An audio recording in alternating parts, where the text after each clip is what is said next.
बिस्मिल्लाहिर्रहमानिर्रहीम। अस्सलाम वालेकुम। सच टेलीविज़न के डिजिटल प्लेटफॉर्म से मैं हूं आरिफ काज़मी। आज के व्लॉग में हम एक बार फिर अमेरिका और ईरान के दरमियान जारी कशीदगी के हवाले से बात करेंगे। ख़ास तौर पर गुज़िश्ता रोज़ जिस तरीके से ट्रम्प ने अचानक से ऐलान किया कि वो अबनाए हुर्मस को की जो नाकाबंदी है उसको खोलने जा रहे हैं, और साथ साथ उन्होंने जो अपने रवायती जो मुतालिबात है उनको दोहराने की कोशिश की कि किस तरीके से उन्होंने ईरान का जो जौहरी प्रोग्राम है उसको ख़त्म करना है, जौहरी जो मवाद है उसको हासिल करना है, फिर उसको कैसे तबाह करना है।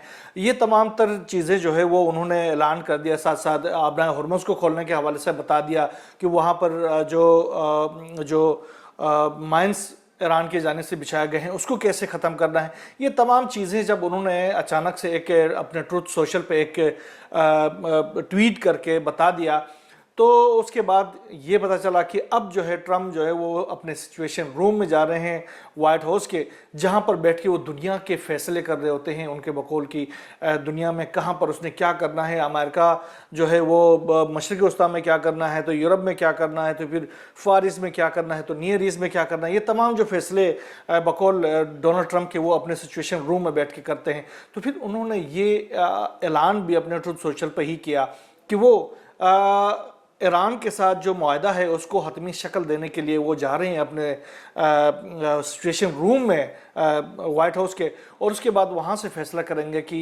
इस मुआहदे के हवाले से उसने क्या करना है। बहरहाल जो ऐलान करना था ट्रम्प ने वो ऐलान किया और अपने सिचुएशन रूम की तरफ चले गए, लेकिन फौरी तौर पर ईरान की जानिब से एक बयान सामने आया। ईरान ने कहा कि ये जो ट्रम्प बातें करके गए हैं उनकी कोई हैसियत नहीं है, ये बेसलेस हैं, और इस तरह का कोई मुआहदा हमारे और ट्रम्प के दरमियान नहीं हुआ है, कोई हतमी नतीजे पर पहुँचे नहीं है। जौहरी प्रोग्राम के हवाले से कोई बातचीत तो हो ही नहीं रही है, अबनाए हुर्मस के हवाले से भी कोई बातचीत ट्रम्प के साथ हो ही नहीं है। लिहाजा ये जो ट्रम्प ने जितने भी दावे किए हैं अपने ट्रुथ सोशल पर वो बेसलेस हैं, और इनके ऊपर अमल करना ये ट्रम्प ही कर सकते हैं। हम इस हवाले से बिल्कुल लाताल्लुक़ हैं इस तमाम सिनारियों से। तो फिर एक तरह से जब ट्रम्प जाकर अपने सिचुएशन रूम में अपनी तमाम तर जो वार कैबिनेट है उसके साथ यूं ही बैठ गए थे, तो पता चला कि ईरान ने तो इसके तमाम तर जो दावे थे, तमाम तर जो ऐलान थे उनको उड़ा के रख दिए हुए। ईरान ने उनको तस्लीम करने से इनकार कर दिया है, ईरान ने उनको बेसलेस करार दे दिया है।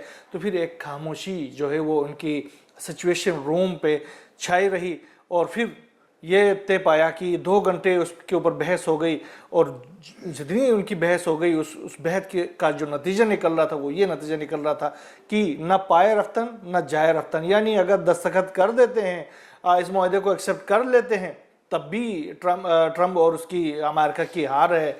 अगर दस्तखत नहीं करते हैं तब भी हार है, क्योंकि दस्तखत ना करने की सूरत में लामाला उसको फैसला करना पड़ेगा कि ईरान के ऊपर कोई हमला करना है। अगर ईरान के ऊपर अगर कोई हमला करने की कोशिश करता है ट्रम्प, तो फिर उसका नतीजा क्या निकला? नतीजा ये निकलेगा कि ईरान ने उन तमाम मकामात के ऊपर एक बार फिर हमला करना है जहाँ पर अमेरिका की मौजूदगी है। अभी देखें गुज़श्ता रोज़ जिस तरीके से हमले किए गए थे ट्रम्प की जानिब से अमेरिका की जानिब से ईरान के मुख्तलिफ जगहों के ऊपर, ख़ास तौर पर जो बंदर अब्बास में हमला किया गया, कशम आइलैंड पर हमला किया गया, खाग आइलैंड पर हमला किया गया, जासिक के ऊपर हमले किए गए, तो उसके जवाब में फिर ईरान ने एक बहुत बड़ा हमला किया था, जवाबी कार्रवाई की थी।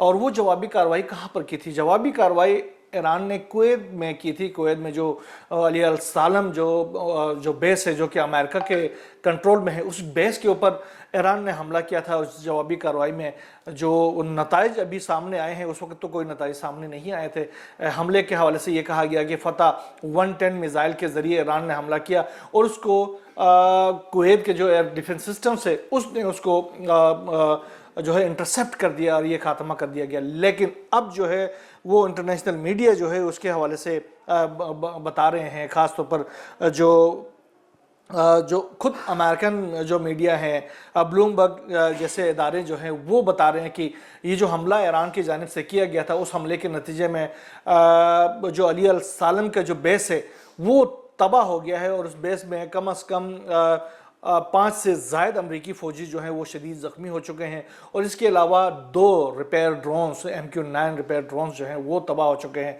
तो ये अभी अमेरिकी मीडिया ख़ुद इसको तस्लीम कर रहा है कि उस बेस के अंदर जो जवाबी कार्रवाई ईरान की जानिब से की गई थी उसका कितना बड़ा नुकसान उनको पहुंचा है। अब ये जो MQ-9 रिपेयर ड्रोन जो हैं वो आपको पता है वो $30 मिलियन का एक ड्रोन बनता है, तो ये $60 मिलियन का तो सिर्फ इस पे नुकसान हो गया। फिर उनकी जो फोर्सेस को नुकसान पहुंचा है वो अलग एक अमेरिका को नुकसान है। फिर उनके जो इंफ्रास्ट्रक्चर है अली अल सालम एयरबेस का वो तमाम तबाह हो गया है। इसके बावजूद अभी गुज़िश्ता रात की इतला ये है कि ईरान के ऊपर एक बार फिर मुतअद्दिद ड्रोन्स के ज़रिए हमला करने की कोशिश की गई। जो कशम आइलैंड के ऊपर जो ऑब्जेक्ट्स आए थे, जो ड्रोन्स आए थे अमेरिका के, इसराइल के, उसको ईरान के जो मिसाइल डिफेंस सिस्टम है उसने तबाह कर दिया। ख़ास तौर पर जो अभी ईरान का एक मिसाइल डिफेंस सिस्टम है अर्श मिसाइल डिफेंस सिस्टम, उसके बड़े चर्चे खासतौर पर अमेरिका के अंदर भी हैं, यूरोप में भी हैं, मशरिक़ वस्ता के अंदर भी बड़े उसके चर्चे आ रहे। अर्श मिसाइल डिफेंस सिस्टम के ज़रिए ईरान ने तमाम जो ऑब्जेक्ट्स हैं उनको निशाना बनाया गया। अब उनको निशाना बनाने का क्या नतीजा निकला? निशाना जब बनाया तो बड़े धमाके हो गए। अब हम क्या कह सकते हैं, क्या ये ड्रोन्स जो थे वो सिर्फ अमेरिका जो है वो जासूसी की नीयत से वहाँ पर भेजा था, या फिर उसमें कोई एक्सप्लोसिव भी था, वो किसी टारगेट को अचीव करना चाहते थे?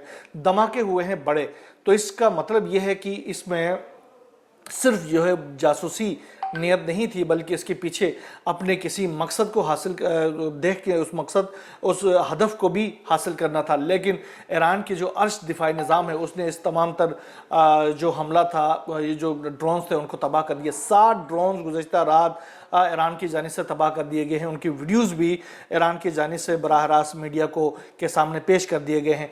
तो इससे आप अंदाज़ा कर सकते हैं कि ईरान जो है वो कितना अभी इस वक्त जो मिलिटरली प्रिपेयर्ड है और वो अमेरिका की किसी भी हमले का जवाब देने के लिए तैयार है। अब जो है अमेरिका जो है वो ख़ास तौर पर इन जो जो जो जो जो जजीरे हैं, कशम आइलैंड है, खारग आइलैंड है, जैसे का आइलैंड है, इन तमाम के ऊपर वो कोशिश कर रहा कि किसी तरीके से किसी एक आइलैंड के ऊपर भी अपने कब्ज़े को जाकर उस पर कब्ज़ा कर सके और दुनिया को बता सके कि देखें मैंने ईरान के ऊपर कब्ज़ा कर लिया है। लेकिन ईरान की जो फोर्सेस हैं, ग्राउंड फोर्सेस, उनके मिसाइल डिफेंस सिस्टम की जो फोर्सेस हैं, एरोस्पेस की जो फोर्सेस हैं, वो मुकम्मल तौर पर वो प्रिपेयर हैं और वो किसी भी ईरानी अमेरिकी हमले का भरपूर जवाब और उसी वक्त जवाब दे रहे हैं। और इस हवाले से अब सूरत हाल ये है कि जो ट्रम्प का जो गुज़श्ता रात का जो सिचुएशन रूम के 2 घंटे हैं वो पूरे ज़ाया हो चुके हैं और उसमें कोई नतीजा नहीं निकला है। और अब आगे अब ट्रम्प क्या कर सकते हैं उसके हवाले से कुछ नहीं पता, क्योंकि उनके किसी नतीजे पर पहुंचने का मतलब भी यही था कि पहुंचने की सूरत में भी उसको एक तरह से अमेरिका को अपनी वहाँ पर हार नज़र आ रही थी। लिहाजा तमाम तर सनारियोस को 2 घंटे तक स्टडी करने के बाद, बैठ के डिस्कशन करने के बाद वो इस नतीजे पर पहुंचे हैं कि अभी फ़िलहाल हमने किसी मुआहदे के ऊपर दस्तखत नहीं करने हैं, कोई ईरान के साथ इस तरह की कोई डील नहीं करने, उस पर मज़ीद उस पर बातचीत और चीज़ें होंगी। अब ईरान और अमेरिका के दरमियान जो मुज़ाकरात थे उसमें अमेरिका की तरफ से मुसलसल अपने बयानात में तब्दीली करना, अपनी शराइत है उसमें तब्दीली करना, ये मुसलसल होता जा रहा है। अब जो लास्ट जो है जिसमें पाकिस्तान के फील्ड मार्शल सैयद आसिम मुनीर साहब भी ईरान गए थे और वहाँ पर जो मुज़ाकरात हो गए थे और उसमें जो एक ब्लूप्रिंट तैयार किया गया था और अमेरिका को भेजा गया था, उसके ऊपर ये उम्मीद की जा रही थी कि अमेरिका जो है वो किसी हद तक इसको एक्सेप्ट करेगा। लेकिन अभी भी वो इजराइल के दबाव में है और इजराइल की वजह से वो इसको एक्सेप्ट करने में अभी भी नाकाम नज़र आते हैं। लग ये रहा कि अमेरिका के ऊपर इस वक्त इजराइल का कोई बराह रास्त कोई कब्ज़ा है और तमाम तर फैसले जो हैं वो इजराइल के हुक्म से ही हो रहे होते हैं और इजराइल जिस चीज़ को ओके कर देता है वो चीज़ हो जाता है, जिसको नोह कह देता है और वो चीज़ नहीं होता। और इजराइल आपको पता है नेतन्याहू जो है वो इस जंग को जारी रखना चाहता है, नेतन्याहू अमेरिका के ज़रिए इस जंग को जारी रखना चाहता है। लिहाजा क्यों, वजह यह है कि नेतन्याहू की जो इक़्तिदार है वो इस जंग को जारी रखने पर ही है। लिहाजा वो अमेरिका को मजबूर कर देता है। अब एप्स्टाइन फाइल्स जो हैं वो आड़े आ जाते हैं और ये जो जंग जो है वो जंग बंदी जो है वो हर दफ़ा नाकाम होती हुई नज़र आती है। ईरान ने जहां फौरी तौर पर इस तमाम तर ट्रम्प के जो दावे थे कल के उनको रिजेक्ट किया, वहां पर इस्माइल बकाई ने एक बयान जारी किया। उन्होंने कहा कि अमेरिका से किसी किस्म का कोई मुआहदा हुआ नहीं, जौहरी प्रोग्राम पर मुज़ाकरात हो रहे हैं। हमारी तवज्जो जंग के खात्मे पर है और हुर्मुज़ के इंतज़ाम का फैसला ईरान और عمان دونوں کریں گے۔ اب عمان کے اوپر بھی امریکہ کی جانب سے پابندیاں لگنے اور اس کے کو تباہ کرنے کی دھمکیاں دی جا رہی ہیں، لیکن عمان نے دیکھا ہم نے کہ عمان کے جو بادشاہ ہیں انہوں نے کل ایران کے ساتھ تجارت کو مزید وسیع کرنے کی ہدایت دی ہے اپنی حکام کو۔ تو اس سے اندازہ کر سکتے ہیں کہ امریکہ کی جو اب ہیجمونی ہے ان عرب ممالک کے اوپر بھی ختم ہوتی جا رہی ہے۔ غالب آپ نے کل ایک بیان دے دیا، انہوں نے کہا کہ ہم جو امریکہ سے رعایتیں جو ہیں وہ بات چیت کے ذریعے حاصل نہیں کرتے، مذاکرات سے کوئی رعایتیں حاصل نہیں کرتے، ہم جو بھی رعایت حاصل کرتے ہیں وہ میزائل کے تھرو حاصل کرتے ہیں۔ امریکہ کی ضمانتوں پر اعتبار ہے نہ الفاظ پر، اور دوسرے فریق کے اقدام سے پہلے ہم کوئی قدم نہیں اٹھائیں گے۔ یہ غالب آپ نے کل کلیئر کر دیا تھا، اور اس کے ساتھ ساتھ انہوں نے کہا تھا کسی بھی معاہدے میں اصل فاتح وہ ہوتا ہے جو اگلے دن جنگ کے لیے زیادہ بہتر طور پر تیار ہو، اور ایران جو ہے وہ انہوں نے کہا کہ ایران جنگ کے لیے بہتر طور پر تیار ہے، ایران امریکہ کے کسی بھی مس ایڈونچر کا جواب دینے کے لیے تیار ہے۔ اور اس وقت جو صورتحال ہے یہ ہے کہ جو ہم نے جو بیان کیا، جیسے گزشتہ رات 7 ڈرونز جو ہیں وہ ایران کی جانب سے کشم آئلینڈ کے علاقے کے اندر گرائے گئے ہیں، وہاں پر حوثیوں کی جانب سے مارب میں ایک امریکی MQ-9 ڈرون وہاں پر بھی گرایا گیا ہے۔ آپ اندازہ کر سکتے ہیں کہ امریکہ کو کتنی زیادہ شدت کے ساتھ ناکامیوں پر ناکامیوں کا سامنا کرنا پڑ رہا ہے۔ ابھی ایک اور امریکہ کی جانب سے یہ ایک ایکٹیویٹی کی گئی ہے، اور ایکٹیویٹی یہ کی گئی ہے کہ امریکی جو محکمہ خارجہ ہے محکمہ خزانہ ہے، اس کی جو سربراہ ہیں وزیر خزانہ اسکاٹ بیسنٹ، انہوں نے یہ اعلان کیا ہے کہ امریکہ نے ایران کے جو $1 ارب کی جو مالیت کی کرپٹو کرنسی ہے اس کو اپنے قبضے میں لے لیا ہے، اس کو ضبط کر لیا ہے۔ اور دوسرے انہوں نے یہ کہا کہ عمان نے جو آبنائے ہرمز ہے اس پہ ٹیکس نہ لگانے کی یقین دہانی بھی کرا لی ہے، اور ساتھ ساتھ انہوں نے کہا کہ ایران کی مدد پر عمان کے خلاف جو ہے وہ پابندیاں لگیں گی۔ تو اب اندازہ کر سکتے ہیں کہ امریکہ کس طریقے سے ایک جنجلاہٹ کا شکار ہو رہا ہے، اور مسلسل اس کی جو فرسٹریشن ہے وہ اس کو غیر موضوع اور غیر عقل مندانہ فیصلے کرنے پر مجبور کر رہی ہے۔ بہرحال جو بھی نئی ڈیولپمنٹ اس تمام صورتحال سے سامنے آتی رہے گی انشاءاللہ ہم آپ سے شیئر کرتے رہیں گے۔ یہاں بس اتنا ہی، اللہ حافظ۔